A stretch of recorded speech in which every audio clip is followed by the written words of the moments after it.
और इसी बीच एक और बड़ी खबर का रुख लेते हैं। राहुल गांधी का ईडी को लेकर बड़ा दावा, मेरे यहां छापेमारी कर सकती है ईडी।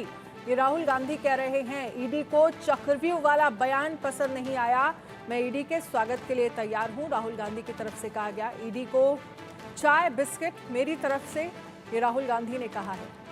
हालांकि इस पर बीजेपी सवाल खड़े कर रही है कि कौन से अधिकारी का आपको फोन आए, राहुल बताएं। तो मेरे यहां छापेमारी कर सकती है ईडी, ये राहुल गांधी कह रहे हैं। ईडी को चक्रव्यूह वाला बयान, एक बार सुनिए जरा, चक्रव्यूह वाला बयान राहुल गांधी का है क्या? 21वीं सदी में सर, हजारों साल पहले हरियाणा में कुरुक्षेत्र में एक युवा को, अभिमन्यु को 6 लोगों ने चक्रव्यूह में मारा था। 6 चक्रव्यूह में फंसाकर मारा था। चक्रव्यूह का एक दूसरा नाम होता है पद्मव्यूह, मतलब लोटस फॉर्मेशन। तो जो चक्रव्यूह होता है स्पीकर सर, वो लोटस के शेप में होता है, कमल के फूल के शेप में होता है। 21वीं सदी में सर एक नया चक्रव्यूह तैयार हुआ है स्पीकर सर, वो भी लोटस की शेप में है सर, और उसका चिन्ह प्रधानमंत्री जी अपनी छाती पर लगा के चलते हैं सर। जो अभिमन्यु के साथ किया गया था, जो अभिमन्यु को चक्रव्यूह में फंसाया गया था, वही हिंदुस्तान के साथ किया गया है। हिंदुस्तान के युवाओं के साथ, हिंदुस्तान के किसानों के साथ, हमारी माताओं बहनों के साथ, स्मॉल बिजनेसेस के साथ, मीडियम साइज बिजनेस के साथ। और आज भी चक्रव्यूह के बीच में 6 लोग हैं सर। चक्रव्यूह के बिल्कुल सेंटर में, चक्रव्यूह में हजारों लोग होते हैं सर, मगर उसके बिल्कुल सेंटर में 6 लोग कंट्रोल करते हैं। तो जैसे उस टाइम 6 लोग कंट्रोल करते थे, वैसे आज भी 6 लोग कंट्रोल कर रहे हैं चक्रव्यूह को। नरेंद्र मोदी जी, अमित शाह जी, मोहन भगवत जी, अजीत दोवल जी, अंबानी और अदानी जी कंट्रोल कर रहे हैं। कनिका कटियार इस पर ज्यादा जानकारी के लिए हमारे साथ जुड़ गई हैं। कनिका, राहुल को क्यों लग रहा है कि ईडी उनके घर छापेमारी के लिए आ सकती है?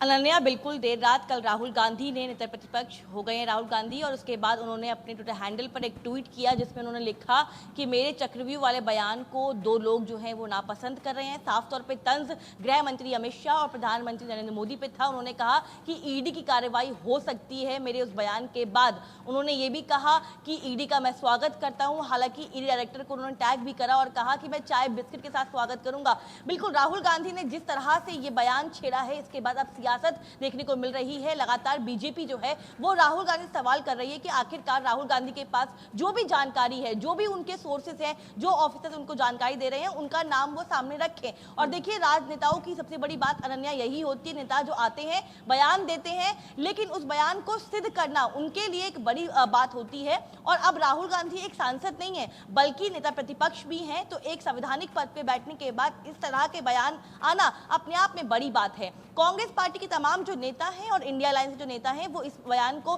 स्वागत कर रहे हैं, स्वीकार कर रहे हैं और कह रहे हैं कि राहुल गांधी ने अगर कुछ ऐसा लिखा है तो उनके पास जानकारी होगी। लेकिन जो हमारे सूत्रों का कहना है, ऐसी कोई अभी जो कार्रवाई है वो ईडी की राहुल गांधी के ऊपर नहीं होने वाली है। ये एक मास जो है केवल एक जो है सरकार को घेरने का तरीका जो है वो सामने लाया गया है। क्योंकि आपको याद होगा, आपने अभी प्ले भी किया था राहुल गांधी का वो बयान जो संसद के भीतर बजट सत्र के दौरान जो है उन्होंने दिया था। बजट पे चर्चा के दौरान उन्होंने साफ तौर पे नरेंद्र मोदी और गृह मंत्री अमित शाह को टारगेट किया था और कहा था कि वो एक चक्रव्यूह बना रहे हैं जिसमें 6 लोग उस चक्रव्यूह को चलाते हैं। बल्कि उन्होंने संसद के भीतर अडानी अंबानी पर भी एक बार निशाना साधा था। उसके बाद अब राहुल गांधी का इस तरह का बयान आना अपने आप में एक जो है चर्चाएं बन गई हैं। सुबह से लगातार इस बयान पर चर्चा हो रही है और बीजेपी साफ तौर पर फ्रंट फुट पे आकर राहुल गांधी से ये बात मांग कर रही है कि राहुल गांधी के पास अगर कोई जानकारी है, अगर कोई ऑफिसर का कॉल है, उनके पास कोई मैसेज है, कोई भी इंफॉर्मेशन है, तो वो सामने रखें। और बल्कि क्योंकि सदन का सत्र चल रहा है तो ये मांग भी की जा रही है कि लोकसभा में राहुल गांधी आए और लोकसभा की संसद के भीतर इस बात को रखें कि आखिरकार किस ऑफिसर ने उनको कॉल किया है। तो अब राहुल गांधी के इस बयान के बाद अनन्या, लेकिन इस पर क्या राहुल गांधी की तरफ से कनिका और सत्ता पे जाहिर सी बात है बीजेपी ये सवाल खड़े करेगी कि भाई राहुल गांधी बताएं कि क्यों उन्हें ऐसा लग रहा है कि ईडी उनके घर छापेमारी के लिए आ रही है, कौन से ऑफिसर ने उन्हें फोन किया, किस ऑफिसर ने उन्हें क्या बताया, ये सवाल बीजेपी उनसे कर रही है। लेकिन इस पर राहुल गांधी की या फिर कांग्रेस की तरफ से किसी की कोई प्रतिक्रिया सामने आई है? देखिए, बिल्कुल हमने तमाम कांग्रेस के जो सांसद हैं उनसे आज बातचीत भी की थी, उनसे जानने की कोशिश की है कि राहुल गांधी का जो दावा है क्या मात्र एक दावा ही है या सच्चाई भी है। तो कांग्रेस के तमाम सांसदों का ये कहना है कि राहुल गांधी के पास अगर कोई इस तरह की इंफॉर्मेशन होगी तभी राहुल गांधी ने इस तरह का जो बयान है वो दिया है, अपने एक्स पर पोस्ट किया है। राहुल गांधी इस मामले को लेकर हमेशा से बहुत सीरियस रहे हैं और कांग्रेस पार्टी मानती है कि वो एक सीरियस पॉलिटिशियन बनते जा रहे हैं, तो इस तरह के बयान वो बेबुनियादी किसी भी सबूत के आधार पे नहीं देंगे। ये कांग्रेस पार्टी का स्टैंड है। लेकिन इस पूरे स्टैंड में इंडिया अलायंस, जो कि लगातार ईडी सीबीआई का मामला उठाती आई है, चाहे वो आम आदमी पार्टी हो, चाहे वो जेएमएम की सरकार हो, ये तमाम जो सहयोगी दल हैं वो भी इसका समर्थन कर रहे हैं अनन्या। लेकिन राहुल गांधी की ओर से या कांग्रेस पार्टी की ओर से अभी कोई ऑफिशियल इस तरह का बयान नहीं आया, कोई ऐसा प्रूफ नहीं आया है कि इस ऑफिसर ने राहुल गांधी को कॉल किया है या ये जानकारी राहुल गांधी को मिली है। एक माज राहुल गांधी ने ट्वीट किया, रातों रात सुबह ये ट्वीट जो है पब्लिक डोमेन में आया, मीडिया ने इसको चलाया है, उसके बाद रिएक्शंस तो हो रहे हैं। लेकिन अब सरकार सवाल पूछ रही है कि राहुल गांधी के पास अगर कोई भी ऐसी इंफॉर्मेशन है तो राहुल गांधी को उसको सबके सामने साझा करना होगा। और बिल्कुल ये अपने आप में छोटा बयान नहीं है, ये बड़ा बयान है जिस तरह से राहुल गांधी ने किया है। तो कहीं ना कहीं मुझे लगता है कि राजनीति में इस तरह के बयान जो हैं वो आपस में एक दूसरे को घेरने के लिए होते हैं। लेकिन मुझे लगता है कि अगर कोई ऐसा पर्टिकुलर इंफॉर्मेशन होती तो वो ईडी की तरफ से आती या ईडी इस बात का इस पर, क्योंकि अब बीजेपी प्रूफ मांग रही है कि भाई आप बताइए कि ऐसा क्यों आपको लग रहा है और किसने आपको ये बताया। आप रहिएगा कनिका हमारे साथ, आगे भी इस पर अपडेट लेंगे। अब आपको समझाते हैं कि राहुल गांधी के ईडी वाले बयान के पीछे कौन से चक्रव्यूह का कनेक्शन है। दरअसल राहुल गांधी ने 29 जुलाई को संसद में सरकार पर जमकर हमला बोलते हुए महाभारत के चक्रव्यूह का जिक्र किया था। राहुल गांधी ने बजट की तुलना महाभारत के चक्रव्यूह से की थी। उन्होंने कहा था कि हजारों साल पहले कुरुक्षेत्र में अभिमन्यु को चक्रव्यूह में फंसाकर 6 लोगों ने मारा था। अब राहुल अपने बयान से बीजेपी को चक्रव्यूह में फंसाने की कोशिश कर रहे हैं, जिस पर सियासत गरमाई हुई है। राहुल गांधी के एक्स पोस्ट पर पक्ष और विपक्ष का क्या कहना है ये बताएं आपको। लेकिन इससे पहले आपको राहुल गांधी का चक्रव्यूह वाला बयान हम सुना चुके हैं, लेकिन रिएक्शंस क्या सामने आ रहे हैं वो सुनिए जरा। के लिए बीजेपी सांसद नरेश बंसल है। बंसल जी, राहुल गांधी ने एक्स पोस्ट पे लिखा है कि ईडी जो है सो रेड करने की प्लानिंग कर रही है, क्या कहेंगे? अब वो ऐसे करके जनता को गुमराह करने की कोशिश करते हैं, पर जनता सब जानती है कि पिछले वर्षों में ईडी ने जहाँ जहाँ छापेमारी की है वहाँ पर पर्याप्त प्रमाण मिले हैं, न्यूटों के पहाड़ मिले हैं। और अगर उनको ये आभास हो रहा है तो उसका मतलब उनको ये आभास है कि उन्होंने जो कुछ किया हुआ है वो अब छुपेगा नहीं और वो जनता के सामने आएगा। वो कह रहे हैं कि कहने का मतलब है कि एजेंसियों का जो है दुरुपयोग करता है, जब कुछ नहीं मिलता है तो एजेंसी लगा देते हैं। एजेंसियों का किस प्रकार से 60 साल में कांग्रेस ने दुरुपयोग किया है, इसलिए उनको इस बारे में हमको ज्ञान देने की आवश्यकता नहीं है। भ्रष्टाचार पर जीरो टॉलरेंस है मोदी जी की सरकार की, और जिन्होंने भी भ्रष्टाचार किया है वो कितने भी बड़े पद पर हों, कोई भी हों, उनको कानून के दायरे में आना पड़ेगा और जनता को जवाब देना पड़ेगा। क्या इसका एक भी मतलब है जब उनसे जाति पूछी जाती है तो जाति का जवाब न दे करके वो मुद्दे को डाइवर्ट कर रहे हैं? इससे वो अपने ही मुद्दों में अपने आप फंसते हैं, क्योंकि बात करते हैं चक्रव्यूह तोड़ने की और अपने बनाए चक्रव्यूहों में स्वयं फंसते हैं। धन्यवाद। मनोहर केसरी। दुर्भाग्य है इस देश का, संवैधानिक पद पर बैठा व्यक्ति इतना बड़ा एलओपी झूठ बोलेगा, भ्रम फैलाएगा, संविधान की खेती करने की बात करता है, संविधान लेकर के सदन में आते हैं।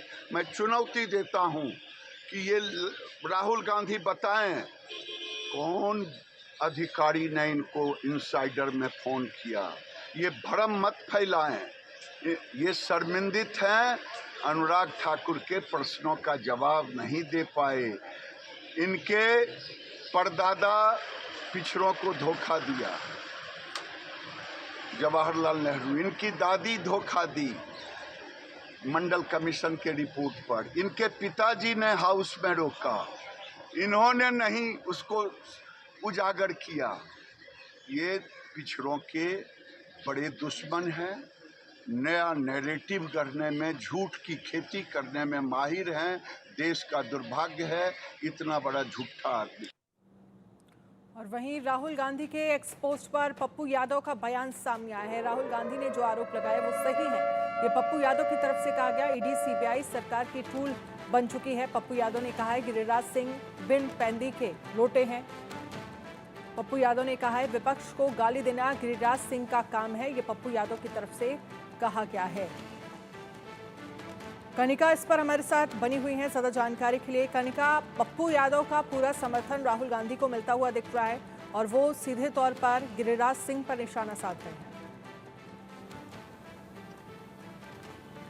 देखिए बिल्कुल अनन्या, जब मैंने पप्पू यादव से सुबह बात करी तो उन्होंने साफ तौर पे कहा कि राहुल गांधी ने अगर इस तरह का कोई बयान दिया है तो इसका मतलब है कि राहुल गांधी के पास पूरी जानकारी होगी, इसीलिए उन्होंने इस तरह का बयान दिया है। वहीं बीजेपी के जो नेता हैं, बिहार से आते हैं गिरिराज सिंह, उन्होंने लगातार गांधी परिवार को टारगेट किया। तो उसके बदले पप्पू यादव का ये बड़ा आरोप था कि गिरिराज सिंह तो केवल गांधी परिवार को गाली देने के लिए बने हैं और गिरिराज सिंह से आप इससे ज्यादा अपेक्षाएं भी क्या कर सकते हैं। तो पप्पू यादव फुल जो है राहुल गांधी के इस बयान को समर्थन दे रहे हैं और केवल पप्पू यादव नहीं बल्कि इंडिया गठबंधन के जो तमाम नेता हैं, चाहे वो संजय राव हो, तो चाहे प्रियंका चतुर्वेदी हो, चाहे वो आम आदमी पार्टी के सांसद हो या जो और भी सांसद है समाजवादी पार्टी के सांसद हो, वो तमाम जो इंडिया अलायंस के सहयोगी दल हैं वो भी इस राहुल गांधी के बयान को समर्थन दे रहे हैं। संजय राउत ने सुबह लिखकर एक्स पर पोस्ट भी किया था कि कहीं ना कहीं इस देश में संविधान खतरे में है, सत्य जो है वो खत्म होता जा रहा है, लेकिन इंडिया गठबंधन उस सत्य को उजागर करता रहेगा। तो जिस तरह से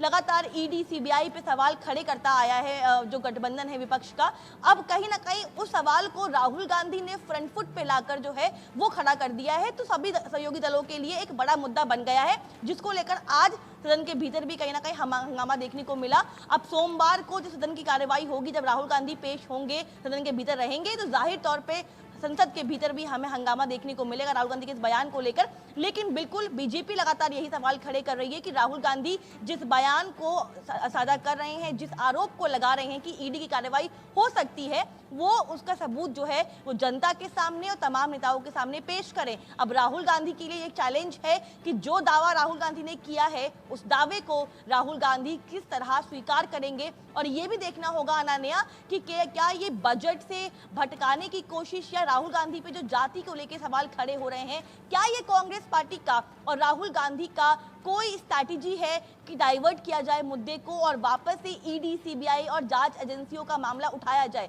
क्या ये टैक्टिक्स पॉलिटिक्स है या वाकई राहुल गांधी जिस आरोप का दावा कर रहे हैं उसके पुख्ता सबूत राहुल गांधी के पास है? ये बात राहुल गांधी को सदन के भीतर रखनी पड़ेगी, क्योंकि जो सत्ता पक्ष है वो राहुल गांधी को आसानी से नहीं छोड़ेगा इस बार। चलिए, बहुत बहुत शुक्रिया कनिका तमाम जानकारी के लिए।